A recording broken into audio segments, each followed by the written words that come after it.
அண்மை செய்தியை பார்க்கிறோம். நீலகிரியில் பலத்த காற்றுடன் கூடிய கனமழை பெய்து வருவதால் பல்வேறு பகுதிகளில் 20க்கும் மேற்பட்ட மரங்கள் முறிந்து விழுந்து பாதிக்கப்பட்டிருப்பதாக அண்மை தகவல் வெளியாகியிருக்கிறது. விவரங்களை செய்தியாளர் ராகவன் வழங்க கேட்கலாம். ராகவன், நீலகிரியில ரெட் அலர்ட் விடுக்கப்பட்டிருக்கிற நிலையில தற்போது அங்கு மரங்கள் விழுந்து இருப்பதாக ஒரு தகவல் வெளியாகி இருக்கிறது. விவரங்கள் என்ன?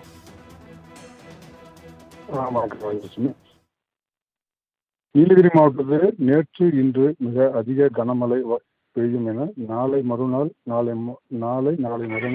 கனமழைக்கு வாய்ப்புள்ளதாக வானிலை ஆய்வு மையம் எச்சரிக்கை விடுத்துள்ள நிலையில் ரெட் அலர்ட் விடுக்கப்பட்டுள்ளது. இந்த நிலையில் நீலகிரி மாவட்டத்தில் தொடர்ந்து பலத்த காற்றுடன் கூடிய தொடர் மழை கடந்த 2 நாட்களுக்கு மேலாக பெய்து வருகிறது.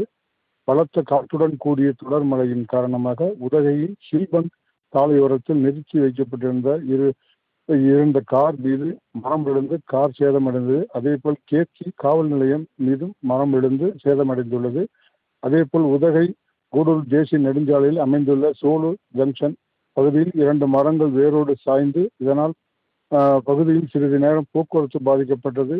அதேபோல் கேத்தி பாலடா பகுதியில் ராட்சச மரம் விழுந்து போக்குவரத்து பாதிக்கப்பட்டுள்ளது. இதேபோல் முத்தரை பாலடா, குன்னூர், கைகாட்டி உள்ளிட்ட 20க்கும் மேற்பட்ட இடங்களுக்கு மரங்கள் வேரோடு சென்றால் போக்குவரத்து பாதிக்கப்பட்டுள்ளது.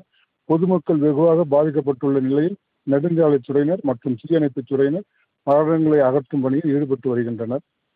ராஜலட்சுமி, விவரங்களை வழங்கியதற்கு நன்றி ராகவன்.